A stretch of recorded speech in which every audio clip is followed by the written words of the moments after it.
So, while PlayStation has committed to making 1 million more PlayStation 4s, Xbox has finally confirmed that the Xbox One will no longer be manufactured starting about 2 years ago.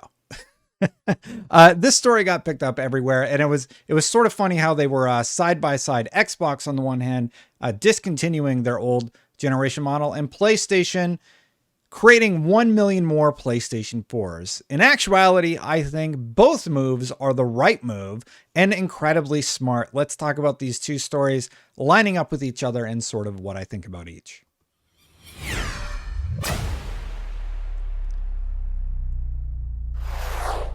Thank you so much for watching, Xbox and PlayStation fans. You know you tune in. Hit that subscribe button, hit that bell to know when my videos go live. I do appreciate you watching and getting caught up on the news. So right away, this story was via The Verge, and it got picked up everywhere because it happened the day after the PlayStation story about how PlayStation was deciding to actually continue the PlayStation 4 manufacturing cycle by adding another million units. Basically, Sony agreed that they want more people on PlayStation 4 while they are having manufacturing issues with the PlayStation 5, issues that are affecting the entire industry. Not necessarily their fault, but when you have a console generation like the PlayStation 4 that is massively successful, why not throw another million units into the ring? They will definitely sell. Meanwhile, Xbox, talking about the Xbox One, has decided, nope, we're just not going to make that anymore. We are focusing on the Xbox Series S and the Xbox Series X. And both of these moves, in my opinion, are very smart and the correct move. On the PlayStation side, PlayStation kind of put its foot in its mouth because originally they had the whole "we believe in generations" quote, and it felt largely like backpedaling. On the Xbox side of thing, I think we can all agree that the Xbox One generation of consoles, well, by the Xbox One X, was doing pretty well. Not their best years, if we're being totally honest. But thankfully, we're in a new era, and Xbox is coming out swinging. Anyway, so here's the quote from The Verge. It says, "To focus on production of Xbox Series X and S, we stopped production for all Xbox One consoles by the end of 2020, says Cindy Walker, Senior Director of Xbox Console Product Marketing, in a statement to The Verge." And again, I do think that this is the right move. The original Xbox One, bundled with Kinect, just had problems from the get-go. Don Matrix saying, "We have a console for that," when referring to the Xbox 360 and people who would rather play offline, definitely did not set them out on the right foot. It took them many years to recover after a rocky launch of the Xbox One, with the Xbox One running at a lower base resolution than the PlayStation 4, and the PlayStation 4 really utilizing that console generation to make just phenomenal games. God of War, Last of Us 2, many others. The PlayStation 4 was just an amazing console. And it's still going for a little bit longer anyway. PlayStation making 1 million additional units. The Xbox One going away kind of makes sense. No one, I think, is particularly looking for an Xbox One right now. You can likely get them on the secondhand market, and everybody is talking about the Xbox Series S and the Xbox Series X, especially with their backwards compatibility and a lot of the bonus features with the previous generation consoles. So, c'est la vie, Xbox One. You treated me well, at least. And hopefully people have fond memories with their Xbox Ones. PlayStation 4, they're doing one more year.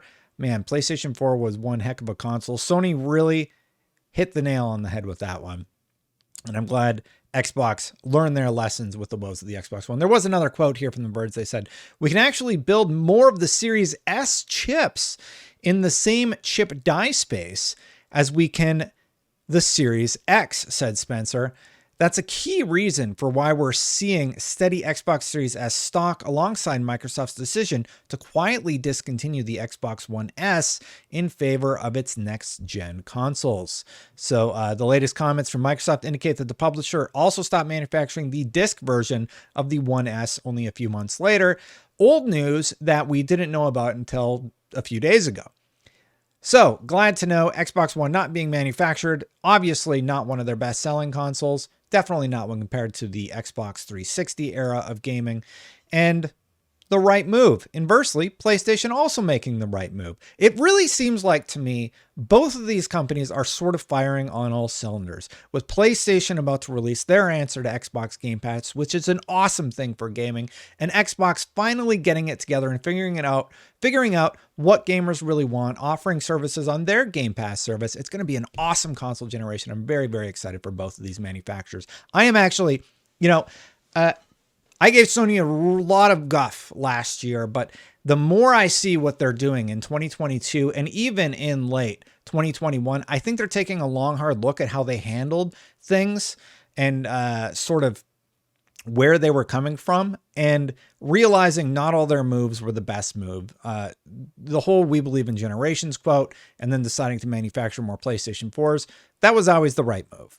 Make sure that you're still making consoles. You have like 86 million units that you don't want to leave those sales on the table. You want to keep providing a great service to people who love your brand, right? And people who maybe haven't even got in yet, but can get in at a lower price point now, get started with the PlayStation 4 and still have a few years of life. It's been a long-going tradition where they let their previous generation consoles continue being manufactured, so I'm happy to see that more PlayStation 4s are coming. And the Xbox One, it kind of had trouble from the get-go. It had major troubles from the get-go, and now they're finally, sort of hitting their cadence with how they want to release their games. And where'd my mouse go? I lost my mouse. Sorry, everybody.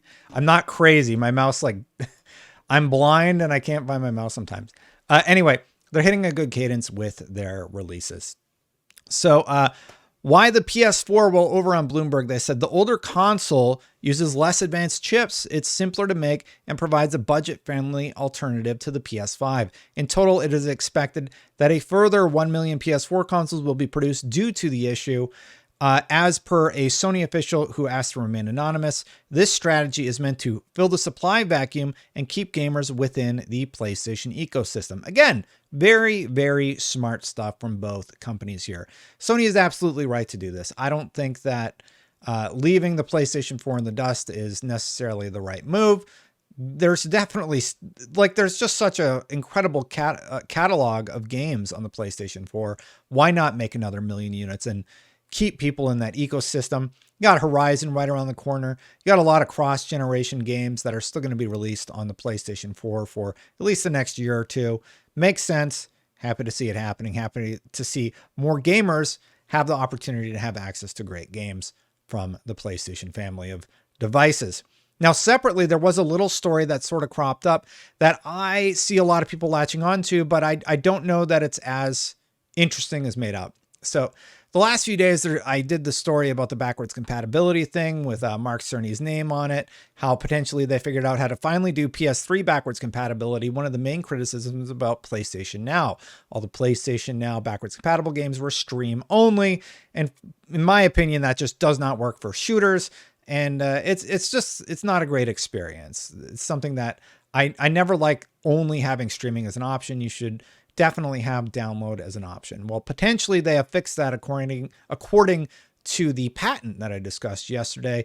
Basically, long story short, there is a patent that they figured out PS1, 2, 3, and 4 emulation, and potentially this new service codenamed Spartacus could be offering backwards compatibility on PlayStation. That sounds awesome to me. I don't know about you, but if you like any of those old PlayStation games, potentially that could be part of this new subscription service that we've heard so much about. Check out my video yesterday for more on that. Today, basically, the story was that PlayStation 3 games started popping up on the PlayStation 5. Now, the reason I don't think that this is quite as interesting as it might be, it could be sort of part of that story, but I actually think it's just the PlayStation Now games being populated on the database, potentially for that name swap that's coming down the road. But you see big titles like the Killzone franchise, Killzone 1, 2, and 3, the Infamous franchise. I went and looked on my PlayStation 5. It's very easy to find, like Dead or Alive. The price point for Dead or Alive was, I believe, $6.99, and I actually didn't look at the other ones, but they're part of the PlayStation Now service. So hopefully they have figured out backwards compatibility, and that would be awesome, in my opinion.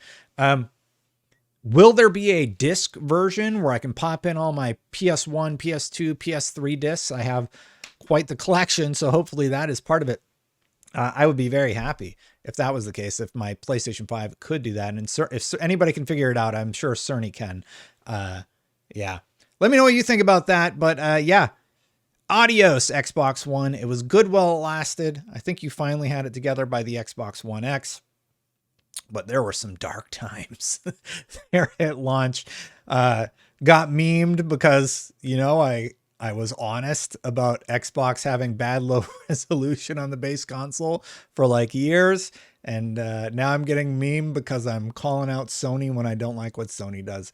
Whatever. I'm just going to, I've been doing this for like 15 years or something. The internet never changes. All right. I'm going to get out of here. Everybody, let me know what you think about this story. Oh yeah. Sorry. Thank you so much for watching. If you like these sort of videos, please consider hitting that subscribe button, hitting that bell to know when they go live. Thank you so much to everybody who has subscribed this far. If you want to become a member, please consider becoming a member and clicking that membership button. It's that big old join button right there. Come on, Arrow, don't let me down. Ding. Thank you. I got to update this name because I think we have some new members lately. Thank you so much to everybody who has supported the channel. Try and respond to every comment. And again, subscribe. I forget to turn that off sometimes. I'm going to get out of here. Have a wonderful evening, day, whenever you watch this. I'm a little behind because it's the weekend and I'm spending time with the fam, but I'll see you tomorrow. Bye, everybody.